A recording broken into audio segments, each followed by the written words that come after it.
আসসালামু আলাইকুম। যারা ইংরেজিতে কথা বলা শিখতে চান, অপরকে শেখাতে চান, তাদেরকে প্রনাউন্সিয়েশনের উপর শতভাগ দক্ষ হতে হবে।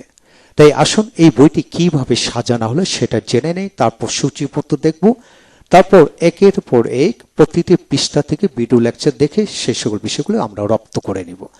তাই আসুন এই বইটি কিভাবে সাজানো হলো। ব্রিটিশ এবং আমেরিকান উচ্চারণের পার্থক্য সহকারে 5593টি ওয়ার্ড দেওয়া হলো। আপনি যদি ইংরেজিতে কথা বলা শিখতে চান, অপরকে শেখাতে চান, আপনাকে ব্রিটিশ এবং আমেরিকান উচ্চারণের পার্থক্য শতভাগ জানতেই হবে। তারপর সাইলেন্স অফ লেটার, অর্থাৎ লেটার উচ্চারণ হয় না এমন 1362টি ওয়ার্ড এই বইতে দেওয়া হলো। আমাদেরকে অবশ্যই কোন ওয়ার্ড এর লেটার উচ্চারণ হয় না সেগুলি ভালো করে জানতে হবে, তাহলে আমরা উচ্চারণে শতভাগ দক্ষ হতে পারবো। তারপর শর্ট সাউন্ড এবং লং সাউন্ড হয় এমন 796টি ওয়ার্ড দেওয়া হলো। কোন শব্দগুলি শর্ট সাউন্ডে উচ্চারণ করতে হয়, কোনগুলি লং সাউন্ডে উচ্চারণ করতে হয়, সেগুলো আমাদেরকে জানতে হবে। টাং টুইস্টার 85টি দেওয়া হলো। আপনার যদি জিহ্বার জড়তার তোতলামি দূর করতে চান তাহলে টাং টুইস্টার প্র্যাকটিস করতেই হবে। তারপর রিডিং স্কেলের জন্য প্র্যাকটিস করার জন্য 20টি দেওয়া হলো ইনশাল্লাহ। এখন আসুন আমরা এই বইটি কিভাবে সাজানো হলো সেটা ভালো করে আমরা জানবো। অর্থাৎ যে কোনো বই পড়তে চান তাহলে আপনাকে কন্টেন্টসটি ভালো করে জানতে হবে। যারা বইটি নিজে পড়বেন এবং অপরকে পড়াবেন তারা প্রথমে সূচিপত্র পুরোটা রপ্ত করে নেবেন, তাহলে আপনি কেবল রিডিং পড়ে সম্পূর্ণ বইটি রপ্ত করতে পারবেন ইনশাল্লাহ। এখন আসুন এই বইটি কিভাবে সাজানো হলো। প্রনাউন্সিয়েশন চ্যাপ্টার হলো 1 থেকে 7 পর্যন্ত, মোট 6959টি ওয়ার্ড দেওয়া হলো। 1.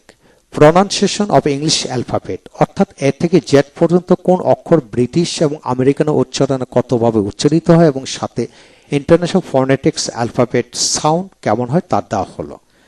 লেটার এবং অ্যালফাবেট সাউন্ড এ থেকে জেড পর্যন্ত অক্ষরগুলি সাধারণ উচ্চারণ কখন শর্ট সাউন্ড হয় আবার কখন লং সাউন্ড হয়, এরূপ 800টির ওয়ার্ড দেওয়া হলো। ইনশাআল্লাহ এই 800টি ওয়ার্ড আয়ত্ত করতে পারলে শর্ট সাউন্ড এবং লং সাউন্ড এর সকল সমস্যার সমাধান হবে। 3. ওয়ার্ড এবং সিলেবল, শব্দ এবং শব্দাংশ জন্য 235টি ওয়ার্ড দেওয়া হলো। এই অধ্যায়টি পড়ে যে কেউ ইংরেজি ছোট বড় ওয়ার্ড নিজে থেকে বানিয়ে লিখতে পারবে এবং পড়তে পারবে। তারপর আসেন 4 নম্বর, rules of spelling and pronunciation, বানান এবং উচ্চারণ শেখার জন্য 2675টি ওয়ার্ড দেওয়া হলো। এদের প্রতিটি উচ্চারণে ব্রিটিশ এবং আমেরিকান উচ্চারণের পার্থক্য দেখিয়ে দেওয়া হয়েছে, সাথে প্রায় ওয়ার্ডের আইপিএস সাউন্ড দেওয়া হলো। তারপর আসেন এর উচ্চারণ কতভাবে হয়। এর উচ্চারণ 9 ভাবে হয়। 93টি ওয়ার্ড দেওয়া হলো। এর উচ্চারণ 5 ভাবে হয়। আয়ের উচ্চারণ 4 ভাবে হয়। ও এর উচ্চারণ 5 ভাবে হয়। ইউ উচ্চারণ 4 ভাবে হয়। সি এর উচ্চারণ দন্তস্ব কখনো ক উচ্চারিত হয়। জির উচ্চারণ গ এবং জ উচ্চারিত হয়। তারপর এস এর উচ্চারণ দন্তস্ব তালবস্য বর্গজ জ উচ্চারিত হয়। টি এর উচ্চারণ কখনো ট কখন টয় ঠ ঠ উচ্চারিত হয়। তারপর তালবস্য চ ঠ ড উচ্চারিত হয়। তারপর আসেন পরবর্তী পৃষ্ঠা। এখানে WH উচ্চারণ কখনো ও কখনো হো উচ্চারিত হয়।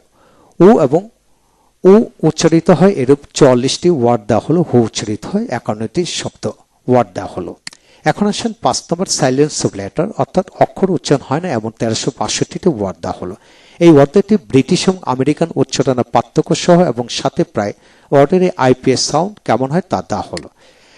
শেখার আগে জেনে নেন কোন কোন ওয়ার্ড অক্ষরগুলি উচ্চারণ হয় না, তাহলে পড়তে সহজ হবে। এখানে টোটাল 26টি লেটারের মধ্যে 19টি লেটার দেওয়া হলো, এদের উচ্চারণ হয় না, অর্থাৎ এর উচ্চারণ হয় না এমন 50টি ওয়ার্ড দেওয়া হলো। বি এর উচ্চারণ হয় না 139টি ওয়ার্ড দেওয়া হলো। এইভাবে প্রতিটা বিষয় ভেঙে ভেঙে দেওয়া হলো।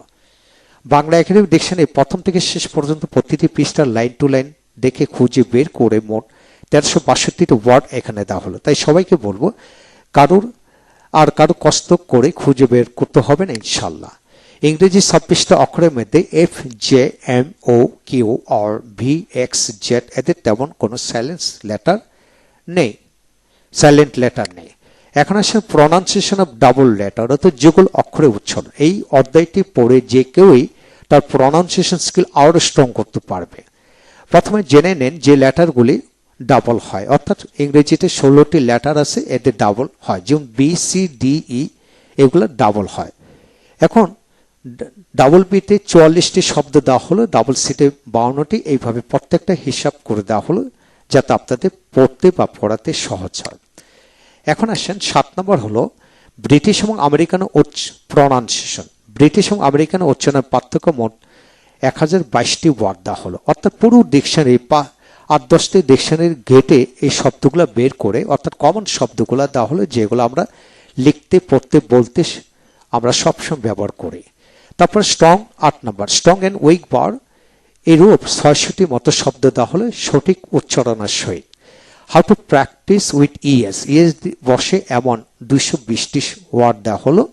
তবে how to practice verb with IED বসে এমন 56টি ওয়ার্ড দেওয়া হলো। তারপর আইইআর আইএসটি বসে এমন 78টি শব্দ দেওয়া হলো। আইএনজি বসে 150টি, ইআর বসে এমন 74টি শব্দ দেওয়া হলো। ডিইডি টি বসে এমন 52টি শব্দ দেওয়া হলো। তো প্রনাউন্সিয়েশন স্কিল বৃদ্ধি করার জন্য মোট 8180টি ওয়ার্ড দেওয়া হলো।